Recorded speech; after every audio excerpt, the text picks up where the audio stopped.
जय हिंद दोस्तों, एक बार फिर से स्वागत है आपका हेलो शिक्षा के ऑनलाइन प्लेटफॉर्म पर। दोस्तों एसएससी एमटीएस की एग्जाम काफी करीब है। ऐसे में आपके लिए प्रीवियस ईयर क्वेश्चन बहुत ही महत्वपूर्ण हो जाता है। हिस्ट्री, ज्योग्राफी, पॉलिटी, इकोनॉमिक और स्टैटिक जीके से बनने वाले सभी प्रश्नों को एक साथ कवर करेंगे। लगभग 100+ क्वेश्चन का इसमें आपको मैं कवर करवाने वाला हूँ। कुछ ऐसे प्रश्न अब मान के चलिए कि ऐसे कुछ इस तरह देखिए, स्पेशल तरीके से फैक्ट बेस्ड जो प्रश्न है जो बनने वाले हैं स्पेशल तरीके से, उन प्रश्नों को ऐसे टोटल हम चार्ट वाइज या मैप वाइज याद करेंगे। टोटल प्रश्नों को बहुत ही बेहतरीन तरीके से जो आपको याद हो जाए। लगभग ये जो है एक सेट है। ये परीक्षा जो हुई थी यह 11/7/2022 को जो पेपर हुआ था उसी पेपर का विश्लेषण है। और उस पेपर से बनने वाले और भी जो लगभग 100+ क्वेश्चन है एक्स्ट्रा फैक्ट के माध्यम से लगभग 100 से 150 क्वेश्चन का कलेक्शन आपको मिलेगा। जिसमें विश्व भारत इतिहास, विश्व एवं भारत का भूगोल, भारतीय संविधान, भारतीय कला एवं संस्कृति, सामान्य विज्ञान, भारतीय अर्थव्यवस्था, इन सब प्रश्नों का एक स्पेशल कलेक्शन आपको देखने को मिलेगा। तो चलिए, महा रिवीजन सीरीज में आपका स्वागत है। कमेंट में जय हिंद लिखिए, वीडियो को लाइक करिए तथा चैनल को अभी तक सब्सक्राइब नहीं किया है तो प्लीज सब्सक्राइब कर दीजिए। तो पहला क्वेश्चन आपके सामने है, बांग्लादेश भारत के निम्नलिखित में से किस राज्य के साथ अपनी सीमा साझा करता है? Bangladesh share its border which of the following Indian state? Manipur, Bihar, Nagaland, Meghalaya. तो बांग्लादेश तो कई राज्यों के साथ अपनी सीमा साझा करता है, जैसा कि पश्चिम बंगाल के साथ साझा करता है, त्रिपुरा के साथ, मेघालय के साथ। लेकिन दिए गए ऑप्शन में मेघालय है तो मेघालय सही हो जाएगा, क्योंकि नागालैंड तो एकदम किनारे, नागालैंड मणिपुर जो है होगा नहीं। बिहार तो बीच में आप जानते ही हैं। अब मैप पर अगर आप देखें, मेघालय तो यहाँ सही उत्तर हो जाएगा। लेकिन मैप की तरफ अगर आए तो यह देखिए सभी सीमा वाले जो भूमि सीमा बनाते हैं, बाकी तो सी नीचे है। जो पेनिनसुला है, जो प्रायद्वीपीय भारत है, उसमें तो समुद्र है, तो वहां पर कोई खास देश श्रीलंका वगैरह के अलावा है नहीं। लेकिन जो भूमि वाली जो लैंड बाउंड्रीज है उसका मैं आपको यहाँ दिखाने की कोशिश कर रहा हूँ। यह देखिए बांग्लादेश है, यह मैप आप अगर आप यहाँ से देख पा रहे होंगे तो यह मैप आपका बांग्लादेश है। अगर सबसे ज्यादा सीमा की बात करें तो बंगाल के साथ साझा करता है, क्योंकि ऑप्शन में मेघालय दिया हुआ था तो मेघालय सही हो जाएगा। अब मणिपुर, मिजोरम देखिए, इधर मणिपुर और नागालैंड है तो वो सीमा साझा करता नहीं है बांग्लादेश, तो ये गलत हो गया था। बिहार भी यहाँ पर है, बीच में बंगाल आ जाता है तो ये भी नहीं साझा करता, ये भी गलत हो गया था। आप देख लीजिए यहाँ पर मणिपुर, बिहार और नागालैंड, यह दोनों गलत, तीनों गलत, और चौथा मेघालय सही, चूंकि मेघालय के साथ ये सीमा साझा करता है। अब इसी लगे हाथ थोड़ा सा आप एक बाउंड्री को समझ लीजिए। ये देखिए भारत और अफगानिस्तान की 106 किलोमीटर की सबसे कम बाउंड्री, न्यूनतम। और अगर अधिकतम की बात करें कि किस देश के साथ इंडिया मैक्सिमम बॉर्डर शेयर करता है, India share the maximum border which country, तो that answer will be right the Bangladesh. 4096.7, मतलब लगभग 4000+ किलोमीटर, मानिए कि 4000 से अधिक सीमा साझा करता है। वही बात करें अगर पाकिस्तान की तो 3000+ माने 3323 सीमा है। और चीन से जो है 3488 है, नेपाल से 1751 है, भूटान से जो है 699, म्यांमार से 1643। लेकिन अब आप कहेंगे सर इसमें इंपॉर्टेंट क्या है जो आने का चांस है? तो अफगानिस्तान के साथ न्यूनतम वाला प्रश्न में पूछता है एसएससी बार बार, यह याद रखिएगा। और अधिकतम बांग्लादेश का पूछता है, यह याद रखिएगा। क्योंकि ये सब नहीं, ये सब बहुत रेयरली ही पूछता है, बहुत ही वैसा है तो नहीं, तो मैक्सिमम यही पूछता है। हाँ, ये जरूर पूछता है कि किस सीमा पर कौन सी फोर्स लगी है। तो पाकिस्तान देखिए, पहले इधर ही पाकिस्तान है ही है तो बीएसएफ यहाँ लगी है। यह पूर्वी पाकिस्तान पहले था तो यहाँ पर भी बीएसएफ ही काम करती है बांग्लादेश की तरफ।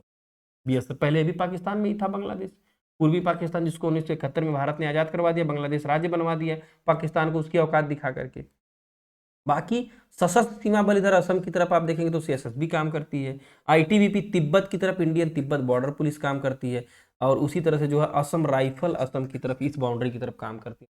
तो इसको भी आप जरा ध्यान रखेंगे दोस्तों। ये सेना और बाउंड्री और पड़ोसी राज्य एक साथ आपने देखा, पाकिस्तान, अफगानिस्तान, चीन, नेपाल, भूटान, म्यांमार, बांग्लादेश, यहाँ से प्रश्न बनता है। मैंने कहा था कि एक प्रश्न से कम जो है 10 से 12 प्रश्न बनाऊंगा। यहाँ मैक्सिमम प्रश्नों को देने की कोशिश मैंने किया हुआ है।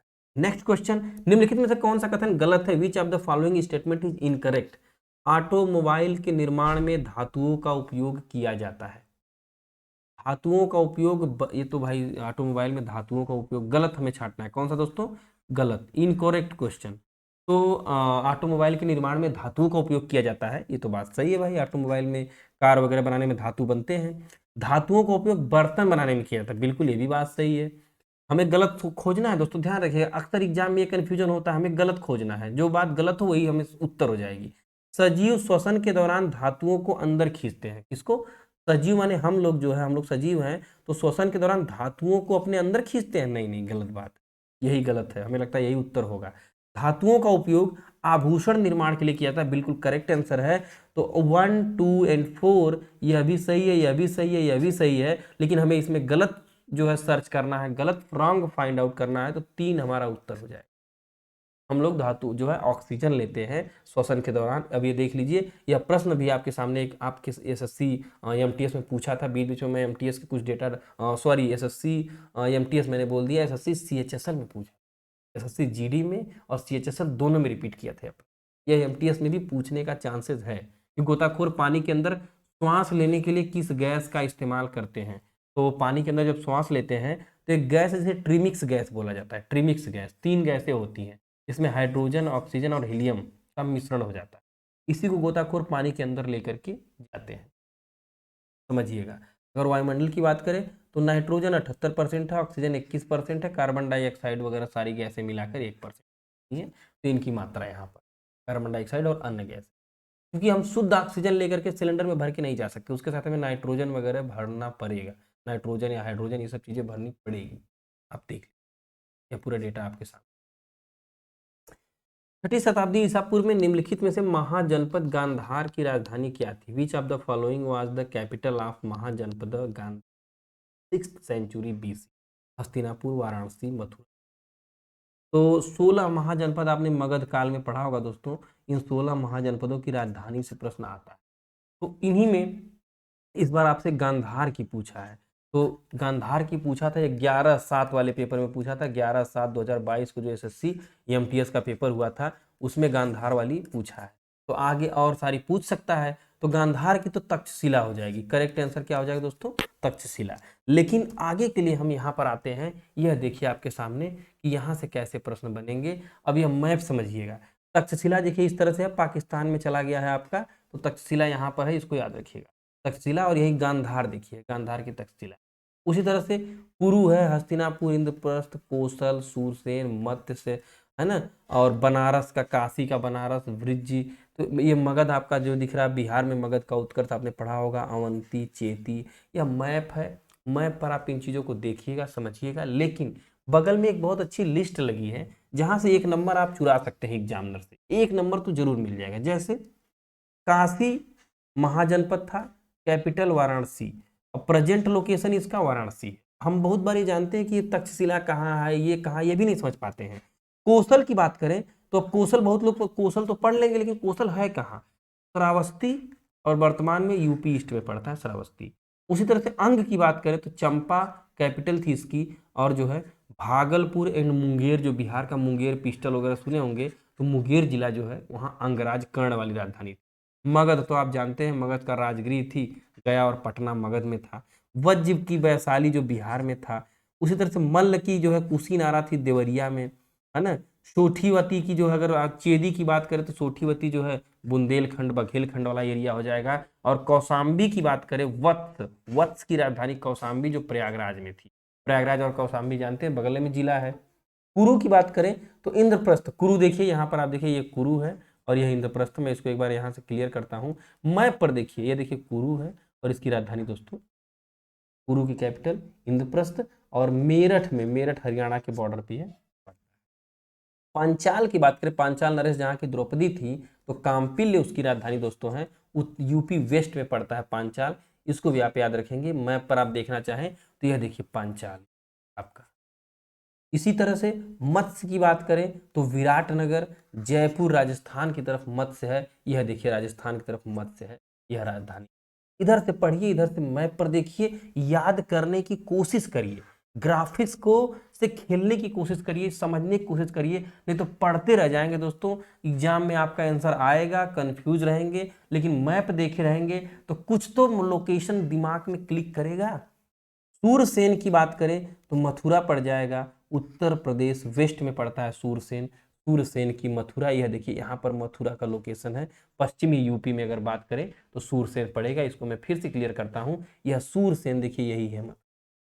उसी तरह से जो है अश्का की बात करें तो पैथन पड़ जाएगा, बैंक ऑफ गोदावरी, और अवंती बहुत फेमस है, अवंती उज्जैनी पड़ जाएगी, मध्य प्रदेश में अवंती पड़ेगी आपकी, अवंती ये है देखिए उज्जैन। और गांधार जो पूछा हुआ था, तक्षशिला रावलपिंडी पाकिस्तान गांधार। अब कंबोज की बात करें तो जो है ऊंचा पड़ जाएगी इसकी, और कश्मीर और हिंदकुश पर्वत की तरफ, यह कंबोज आप यहाँ पर देख रहे हैं। मैप पर सब दिखाने की मैंने कोशिश किया दोस्तों, 16 के 16 महाजनपद, उनकी राजधानी और वर्तमान में उनकी क्या लोकेशन है, इस तरह से डिटेल में आपने अभी तक तो शायद मुझे नहीं लगता है कि कहीं देखा होगा एक साथ जो है कि डिटेल में भी मिले और साथ में आपको मैप पर भी देखने को मिले। इसको स्क्रीनशॉट लीजिए, 1 नंबर जरूर दिला देगा, एक आपको किसी न किसी शिफ्ट में जरूर पूछे। भारतीय संविधान ने डैश के संविधान से संविधान संशोधन की प्रक्रिया ग्रहित की लिया था। The constitution of India adopt the procedure of amendment of the constitution from the constitution of, मतलब कॉन्स्टिट्यूशन अमेंडमेंट का जो सब सीधी सी बात है, हमें शब्दों को पकड़ना है, कीवर्ड को, प्रश्न पढ़िए पहले कीवर्ड को पकड़िए। संविधान संशोधन लिया गया था, ग्रहित किया गया था, है ना। इंग्लिश वालों के लिए प्रोड्यूसर ऑफ जो है अमेंडमेंट का आप कॉन्स्टिट्यूशन जो है कहाँ से लिया गया था, इसको पूछा हुआ। तो ऑस्ट्रेलिया, फ्रांस, दक्षिण अफ्रीका, यूनाइटेड किंगडम। तो संविधान संशोधन की प्रक्रिया जो है दक्षिण अफ्रीका से, साउथ अफ्रीका से ली गई। ऑस्ट्रेलिया से तो समवर्ती सूची वगैरह, फ्रांस से जो है आपकी प्रस्तावना की भाषा वगैरह ली गई थी, यूके से तो बहुत सारी चीज़ ली गई थी जो है मौलिक अधिकार वगैरह सारी चीज़ें, तो इसको तो आप जानते रहिए। लेकिन आइए यहाँ पर डिटेल में ज़रा देखिए, जैसे संसदीय प्रणाली ब्रिटेन से ली गई थी, क्योंकि ब्रिटेन का राज था तो संसद का पूरा सिस्टम इन्होंने ही दिया। मौलिक अधिकार जो मैंने बताया कहाँ से लिया गया, अमेरिका से। और यहीं पर बात करें अगर मौलिक अधिकार और मौलिक कर्तव्य की, अगर हम लोग बात करें दोस्तों कि हमारा मौलिक कर्तव्य कहाँ से लिया गया, मौलिक कर्तव्य की, तो मौलिक कर्तव्य जो है रूस से लिया गया था। कहाँ से लिया गया था दोस्तों, रूस से। अमेरिका ने हमें अधिकार दिया, रूस ने हमें काम दिया, ऐसे याद करेंगे। सर्वोच्च न्यायालय का गठन वगैरह यूएसए से लिया गया। संघात्मक व्यवस्था कनाडा से लिया गया है। जो है डीपीएसपी राज्य के नीति निदेशक तो आयरलैंड से है। आपात हिटलर वाले जर्मनी से लिया गया है। मौलिक कर्तव्य देखिए रूस से यहाँ दिया भी है ना। संसद वगैरह यूके से लिया गया है, मैंने बताया संसदीय विशेषाधिकार भी यूके से लिया गया। ज्यादातर चीजें यूके यानी कि ब्रिटेन, जहाँ के अंग्रेज हमारे पे शासन किए, वहीं से लिया गया है। गणतंत्र मैंने बताया, गणतंत्र की बात अगर करें तो अवधारणा फ्रांस से, समवर्ती सूची ऑस्ट्रेलिया से, और उपराष्ट्रपति का पद यूएसए से। बहुत सारे और भी हैं, लेकिन इतने से आपका काम बन जाएगा, इसको याद रखिएगा। यह मोस्ट इंपॉर्टेंट प्रावधान है जिनके स्रोत और जिनके देश पूछता है दोस्तों। स्क्रीनशॉट लीजिएगा जरूर, पीडीएफ वैसे टेलीग्राम पे आपको डल जाएगी, मिल जाएगी। आगे बढ़िए, अगला क्वेश्चन है, बहुत ही इंपॉर्टेंट क्वेश्चन, नया क्वेश्चन आपने देखा होगा शायद, ऐसा नहीं। यह जो है 11 तारीख वाले शिफ्ट में पूछा था, 11/7/2022। बार बार मैं रिपीट कर रहा हूँ, मैंने अपने से एक भी क्वेश्चन नहीं डाला है, टोटल वही क्वेश्चन है। 1991 में एलपीजी रणनीति में यल का अर्थ क्या है। अब यल वाला लिक्विड पेट्रोलियम गैस पढ़ते आए हैं बार बार, बच्चे बार बार देखते हैं कि एलपीजी का मतलब दोस्तों हो जाएगा लिक्विड, जो है लिक्विड पेट्रोलियम गैस।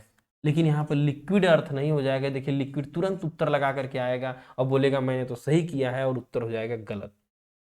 एलपीजी है क्या, इसको जानने के लिए हम आपको थोड़ा सा एक इमेज की तरफ लेकर चलते हैं। यहाँ आइए, इंट्रोडक्शन ऑफ एलपीजी रिफॉर्म्स 1991। 1991 में हमारा देश एक आर्थिक क्राइसिस से गुजरने लगा, आप इसको समझिएगा। तो उस समय जो है मनमोहन सिंह थे, इन्होंने एक एलपीजी की, नरसिम्हा राव की सरकार थी, एलपीजी का एक प्रावधान लाया दोस्तों। एलपीजी का फुल फॉर्म क्या होता था, लिबरलाइजेशन, ग्लोबलाइजेशन और प्राइवेटाइजेशन। माने यल से लिबरलाइजेशन यानी उदार बनेंगे भारत वाले, निजीकरण माने प्राइवेटाइजेशन और ग्लोबलाइजेशन। क्योंकि हमारा जब देश आजाद हुआ तो सारी चीजें सरकार, मैक्सिमम चीजें एक समाजवादी व्यवस्था के तहत अपने पास ही रखना चाहती थी। लेकिन जब देखा कि आर्थिक क्राइसिस हो रही है, उत्पादन नहीं हो पा रहा है, मार्केट टूट रहा है, तो ऐसे में सरकार ने विदेशी कंपनियों को भी जो है ग्लोबलाइजेशन के तहत आने के लिए न्योता दिया कि आप आइए हमारे यहाँ। जैसे आप देखेंगे मारुति सुजुकी आपने देखा होगा, तो मारुति हमारे यहाँ की, सुजुकी जापान से मारुति सुजुकी बन गई है ना। इसी तरह से हीरो देखा होगा, हीरो हमारे यहाँ की, होंडा बाहर से आई तो हीरो होंडा बन गई। तो बाहर की कंपनियों को आने का वैश्वीकरण या भूमंडलीकरण किया गया कि हम कंपनियां आए और भारत में निवेश करें। यह हो गया आपका ग्लोबलाइजेशन। लिबरलाइजेशन का मतलब कि हमारी सरकार ने उन पर कर वगैरह जो आरोपित करती थी उसमें कुछ उदारीकरण दिखाया, उसमें कुछ जो है चीजों को छूट दिया, रिबेट दिया, ताकि लिबरल सरकार बनी, ताकि वो कंपनियां यहाँ पर आए, उनको अधिक से अधिक लाभ दिखे, तब हमारे यहाँ पैसा निवेश करेंगी, तो हमें उससे बेनिफिट मिलेगा। और उसी तरह से निजीकरण का मतलब कि जिन चीजों पर सरकार ने सीधे स्वामित्व ले रखा था, कुछ चीजों को सरकार जो है कंपनियों के हाथ में देने लगी कि भाई आप आइए, हम आपको ये इंफ्रास्ट्रक्चर दे रहे हैं, हम आपको इस चीज को प्राइवेट करने के लिए दे रहे हैं, आप काम करिए। भाई जानते हैं कंपनियां तभी आएंगी जब उनका प्रॉफिट होगा, और प्रॉफिट सरकारी में तो होना नहीं है, निजी में ही होना है। तो यह योजना लाकर काफी सफल रही, भारत को इससे बहुत बेनिफिट भी हुआ। तो एलपीजी का मतलब दोस्तों यहाँ पूछा है कि यल जो स्ट्रेटजी अपनाई थी, what does L stand for the LPG strategy in 1991। तो यल का मतलब हो जाएगा लिबरलाइजेशन, यानी कि उदारीकरण की अगर बात करें दोस्तों तो उदारीकरण, यल का मतलब उदारीकरण, जो आपको मैंने यहाँ पर बताया। इसको चाहे तो आप स्क्रीनशॉट ले सकते हैं दोस्तों। सरल तरीके से तमाम गूगल इमेजेस से तमाम तरह से ऑनलाइन में चीज़ें खोज करके बना करके आपके सामने रखने की कोशिश करता हूं, ताकि आपको कितना सरल कर दूं कि आपको समझ में आ जाए चीज़ें, तब एग्जाम में भूले ना। निम्नलिखित में से कौन सा है कठोर, सरंध्र और काला पदार्थ है? यह कार्बन का लगभग शुद्ध रूप है। Which of the following is the hard, porous and black जो है substance, it is almost pure form of the carbon. समझिएगा कार्बन का प्योर फॉर्म कौन सा है? बिटुमिनस, कोलतार, कोक या कोयला गैस। तो कोक जो है दोस्तों यह लगभग जो है कार्बन का कह लीजिए कि शुद्धतम रूप है, 99% शुद्ध जो है कार्बन, इसको आप बोल सकते हैं। आइए यहाँ पर जानिए, यह कार्बन का लगभग शुद्ध रूप है, यह कोयला की तरह चमकता है तथा जलने पर कोक या कोयला से कम धुआं उत्पन्न करता है। इसका उपयोग इस्पात के औद्योगिक निर्माण में तथा धातुओं के निष्कर्षण में किया जाता है। कोक। अब कोयले की बात आ गई है तो कोयला से प्रश्न पूछता है दोस्तों कोल से बार बार कि 4 प्रकार के कोयला होता है, एंथ्रेसाइट, बिटुमिनस, लिग्नाइट और पीट्स।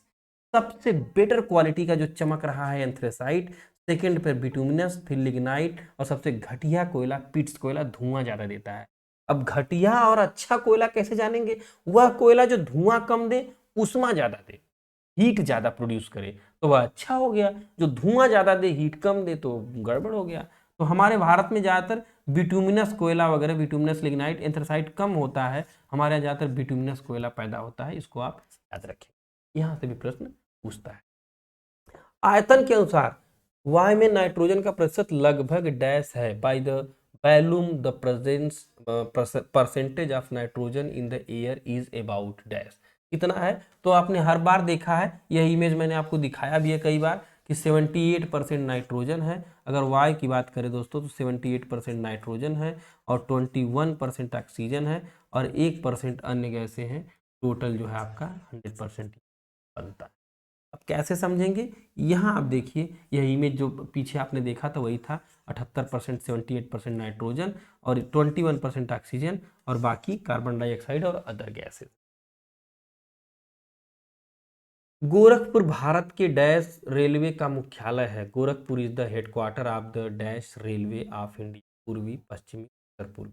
तो उत्तर, तो गोरखपुर की बात करें तो चूंकि गोरखपुर उत्तर पूर्व, चूंकि यूपी पूर्व में लगभग है इंडिया के, तो उत्तर में भी थोड़ा ऊपर पड़ जाता है, तो उत्तर पूर्वी एरिया में पड़ जाएगा। यह मैप आप देखिए, यह आपका नॉर्दर्न रीजन है, उत्तरी रेलवे, यह आपका पश्चिमी railway, western region, central railway, eastern railway, front railway इधर देखिए आप देखेंगे तो, और CR मैंने साउदर्न सेंट्रल रेलवे और साउदर्न रेलवे। यह है आपका गोरखपुर का लोकेशन, कुछ आपका यूपी वाला यही पड़ जाएगा। तो इधर उत्तर हो जाएगा दोस्तों नॉर्थ, और इधर ईस्ट हो जाएगा, तो उत्तर पूर्वी जो है नॉर्थ ईस्ट वाला एरिया गोरखपुर में आएगा, याद रखें। अगला मोस्ट इंपॉर्टेंट क्वेश्चन है, प्लासी के युद्ध में सिराजुद्दौला की हार का मुख्य कारण क्या? What was the main reason for the defeat of Sirajuddaulah in the battle of Plassey? दोस्तों अगर सेशन पसंद आ रहा हो तो प्लीज लाइक करिए, एक ग्रुप में अपने दोस्तों को शेयर करिए, थोड़ा आपका सपोर्ट मुझे मिले ताकि मैं ऐसे कंटेंट लगातार बनाता रहूं। गवर्नमेंट जॉब से जो समय बचता है, जो मेरा फैमिली टाइम दोस्तों होता है परिवार के साथ रहने का, वह मेरा पढ़ाने का जो शौक है, मैं फ्री में आपको जो है free of cost practice set YouTube पर करवाता हूँ, है ना। बड़ी बड़ी कोचिंग संस्थान जहाँ क्वेश्चन करवा रहे हैं, आपको इतनी क्वालिटी कंटेंट शायद मुझे लगता है कि बहुत ही शायद रेयरली कहीं मिले, तमाम आपका टाइम वेस्ट किया जाता है, लेकिन मैं आधे घंटे में 100+ जो है टॉपिक को टच करके लगभग 20 से 25 क्वेश्चन को कवर करवाता हूँ, और उसमें 100+ टॉपिक आपको कवर टच किया जाता है। आपके माइंड में तमाम डेटा एक्स्ट्रा फैक्ट के माध्यम से जो है फिट करने की कोशिश इमेजेस से मैं करता हूँ। अब देखिए, प्लासी के युद्ध में सिराजुद्दौला क्यों हारा है? सेनापति मीर जाफर के नेतृत्व वाली सेना ने युद्ध में भाग नहीं लिया। तो मीर जाफर की सेना थी, उसने जो है युद्ध में भाग नहीं लिया। बात तो ये सही लग रही है। सिराजुद्दौला के प्रधानमंत्री ने अंग्रेजों के स्थान की गलत सूचना दी। गलत बात। अंग्रेजों ने सिराजुद्दौला की सेना की खाद्य आपूर्ति बंद कर दी, उन्हें आत्मसमर्पण, नहीं, खाद्य आपूर्ति नहीं बंद की। अंग्रेजों को सिराजुद्दौला के महल में प्रवेश का गुप्त रास्ता पता था? नहीं। यही था दोस्तों, क्योंकि अंग्रेजों ने जो है सेनापति मीर जाफर को यह लालच दे रखी थी कि जो है तुम सिराजुद्दौला को हरवा दो या फिर इसे डिफीट दिलवा दो, हम तुम्हें नवाब बना देंगे। और ऐसा हुआ भी, और मीर जाफर जो है पूरी तरह से लड़ा नहीं और गलत राय दे दिया सिराजुद्दौला को। सिराजुद्दौला महल की तरफ चला गया और पूरा युद्ध जो है अंग्रेज धोखे से, छल से जीत लिए। अब यह देखिए, प्लासी के नवाब की हार और अंग्रेजियों की धमक बढ़ी। ब्रिटिश कंपनी का निर्णायक जीत का जो है कर्नल जो है रॉबर्ट क्लाइव की अगुवाई में मिली थी। बंगाल के नदिया जिले में यह जंग नदी के किनारे, गंगा नदी के किनारे प्लासी की जगह पर हुआ था। दो तरह से लोग थे, एक तरफ बंगाल का नवाब सिराजुद्दौला था, दूसरी तरफ ब्रिटिश ईस्ट इंडिया कंपनी थी। युद्ध के फौरन बाद मीर जाफर के पुत्र जो है मीर नवाब की जो है हत्या कर दी जाती है, तथा यह जो है अहम युद्ध होता है। प्लासी के बाद आप कहेंगे बक्सर, प्लासी 57 में होता है और 64 में बक्सर का युद्ध होता है दोस्तों। और बक्सर में तो तिलगुट सेना को हराने के बाद अंग्रेजी सत्ता हमारे यहाँ एकदम से जो है अपना पैर जमा करके बैठ गई, इसको तो आप जानते ही। यह युद्ध था आपके सामने, एक न्यूज थी। 1757 में युद्ध लड़ा गया था प्लासी का, मोस्ट इंपॉर्टेंट युद्ध है, 23 जून। समशीतोष्ण घास के मैदान डैश की खेती के लिए आदर्श होते हैं। Temperate grassland are ideal for the cultivation of, किसके लिए होते हैं? अंगूर, सेब, गेहूं, कपास। तो जो समशीतोष्ण होते हैं, मतलब अगर आप ऐसे पृथ्वी को देखेंगे तो कटिबंधों की बात करें दोस्तों, तो यह आपका 0 डिग्री वाला तो उष्ण कटिबंध हो जाएगा। इसके ऊपर जाएंगे तो आप थोड़ा सा जो है सबसे ऊपर शीत कटिबंध हो जाएगा। यहाँ पर अगर आप देखते हैं तो यह शीत हो जाएगा, यह आपका उष्ण हो जाएगा, है ना। उसी तरह से यहाँ भी नीचे भी देखेंगे तो शीत हो जाएगा, और बीच जो है, लेकिन बीच में जो है शीत और उष्ण दोनों है तो उप उष्ण हो जाएगा। यहाँ पर भी शीत और उष्ण दोनों है तो उप उष्ण, मतलब ना तो ज़्यादा ठंडी ना तो ज़्यादा गर्मी। तो कुछ इस तरह से जो है हमारा ट्रॉपिकल रीजन है। उसी में भारत की बात करें तो यह वाला एरिया आप देखेंगे तो गेहूं की खेती के लिए पर्याप्त है, एकदम अच्छी है। यहाँ पर ना तो ठंडी ना तो गर्मी। ऐसा मैप भारत का फिजिकल मैप है जो आपको उभरे हुए 3D भाग दिख रहे हैं। यह पर्वत है। अब पर्वत है तो जाहिर सी बात है कि ऊंचाई बढ़ेगी तो तापमान घट जाता है। 165 मीटर पे जानते हैं 1 डिग्री सेंटीग्रेड तापमान घट जाता है। तो जब ऊंचाई बढ़ेगी तो टेम्परेचर डाउन हो जाएगा। तो जब तापमान घट जाएगा तो वहां पर गेहूं की खेती नहीं हो पाएगी, यहाँ पर भी नहीं हो पाएगी। इधर भी बीच में भी जब तापमान आप देखेंगे कि ऊंचाई है तो तापमान कहीं कहीं घटता बढ़ता रहेगा, नहीं। लेकिन जो समशीतोष्ण एरिया, जो मैदानी एरिया है, जहाँ पर जो तापमान भी नियंत्रित है और वर्षा भी पर्याप्त मात्रा में होती है, और उसके साथ साथ मिट्टी भी जो है मैदानी है। गंगा यमुना का मैदान सबसे बेस्ट एरिया खेती के लिए यूपी वाला, यूपी, पंजाब, हरियाणा वाला, बिहार वाला ये पड़ता है। यही प्रश्न पूछा था, तो सही उत्तर दोस्तों गेहूं हो जाएगा। गेहूं के लिए समशीतोष्ण अच्छा होता है। बाकी अंगूर, सेब के लिए तो सेब जानते ही हैं आप, यहाँ ठंडे प्रदेशों में, जम्मू कश्मीर में सेब होता है तो ठंडी जलवायु की जरूरत पड़ेगी, शीत जलवायु की जरूरत पड़ेगी। उसी प्रकार से कपास की भी देखेंगे तो दलदली जलवायु की जरूरत पड़ेगी, जो दलदल वगैरह इधर जो है आपकी, उधर कपास जो है तो काली मिट्टी वगैरह है इधर, चाहे गुजरात हो जाए चाहे बंगाल का एरिया हो जाए, इस तरह। तो इसका उत्तर सही दोस्तों गेहूं हो जाए। अगला क्वेश्चन आपके सामने है, उपाधियों का उन्मूलन किसके अंतर्गत आता है? Under what comes the abolition of the title? सांस्कृतिक और शैक्षणिक अधिकार, शोषण के विरुद्ध अधिकार, स्वतंत्रता के अधिकार, समानता के अधिकार। तो पहला जो है, उपाधि लोगों को दी जाती है तो सबको इक्वल बनाने के लिए, समानता बनाने के लिए अनुच्छेद 14 से लेकर के 18 तक की बात करें, उपाधियों के अंत की बात की। आप यहाँ पर देखिए, एक ट्रिक के माध्यम से लिस्ट बनाकर लगाया हूं। समानता का अधिकार 14 से 18 और अनुच्छेद 18 में ही उपाधियों के अंत की बात दोस्तों की गई है, इसको याद रखेंगे। स्वतंत्रता की बात करें तो 19 से 22, शोषण के विरुद्ध जो है 23 से 24, और धार्मिक स्वतंत्रता की बात करें तो 25 से 28, और संस्कृति और शिक्षा की बात करें तो 29 से 30, और संवैधानिक उपचार अनुच्छेद 32। तरीका आपके सामने है, अगर आप इसको देख लें तो यहाँ से 1 नंबर आपको मिल सकता है। किस स्वतंत्रता सेनानी को भारतीय राजनीति का पितामह, the grand old man of India के नाम से भी जाना जाता है? Which freedom fighter is also known as grand old man of India? Chakravarti Rajagopalachari, Mahatma Gandhi, doctor Zakir Hussain, Dadabhai Naoroji. तो दादा भाई नौरोजी को जो है वयोवृद्ध पितामह या grand old man of India कहा जाता है दोस्तों। बाकी महात्मा गांधी को तो बापू, महात्मा गांधी, ये सब कहा ही जाता है। श्री राजगोपालाचारी को जानते हैं, प्रथम स्वतंत्र भारत के प्रथम गवर्नर जनरल थे भारतीय वाले, इनको तो आप अच्छे से जानते हैं। यहाँ देखिए, यहाँ से एक प्रश्न बन जाएगा, आपको मिल जाएगा 1 नंबर। कंटेंट पसंद आ रहा तो लाइक जरूर करें दोस्तों, प्लीज। आप लोग लाइक नहीं करते, चैनल को सब्सक्राइब नहीं करते हैं, और वीडियो को 2-4 दोस्तों में शेयर कर दीजिए भाई, प्लीज शेयर कर दीजिए, कुछ ग्रुप्स में शेयर कर दीजिए, ताकि आपका हमें सपोर्ट मिले। बाकी ऐसा कंटेंट लगातार आपको मिलेगा, एग्जाम के दौरान भी एनालिसिस आपको डेली मिलेगी, इसी तरह दमदार तरीके से। महात्मा गांधी को राष्ट्रपिता या बापू, बाल गंगाधर तिलक लोकमान्य, सरोजिनी नायडू भारत कोकिला, सरदार वल्लभ भाई पटेल लौह पुरुष, लाला लाजपत राय पंजाब के थे तो पंजाब केसरी, रविन्द्रनाथ टैगोर गुरुदेव कहते हैं, सुभाष चंद्र बोस नेताजी जानते हैं आप लोग, लोकनायक जो है दोस्तों, लोकमान्य तो बाल गंगाधर तिलक को, जयप्रकाश नारायण, और महामना मदन मोहन मालवीय जी को कहते हैं, चित्तरंजन देशबंधु, और grand old man of India दादा भाई नौरोजी। तो यहाँ से पूछा था, इधर से भी पूछने के चांसेस हैं। मैं इसको एक बार क्लियर करता हूँ, आप स्क्रीनशॉट जरूर लीजिएगा, और बाकी आपके स्वतंत्रता सेनानी आपके सामने हैं। एक बार इनके लिए जय हिंद लिखिए कमेंट। सेशन पसंद आया हो तो QR कोड से स्कैन करिए टेलीग्राम चैनल, और लाइक करिए, कमेंट में जय हिंद लिखिए, शेयर करिए 2-4 ग्रुप में, अपने मोबाइल में कुछ व्हाट्सएप ग्रुप में वीडियो को शेयर कर दीजिए दोस्तों, ताकि हमारी हेल्प हो।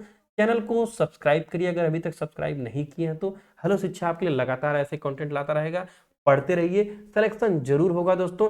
एक दिन में सरकारी नौकरी नहीं मिलेगी, लेकिन एक दिन जरूर मिलेगी, इसी इरादे से हमें संघर्ष करना है। जय हिंद, जय भारत।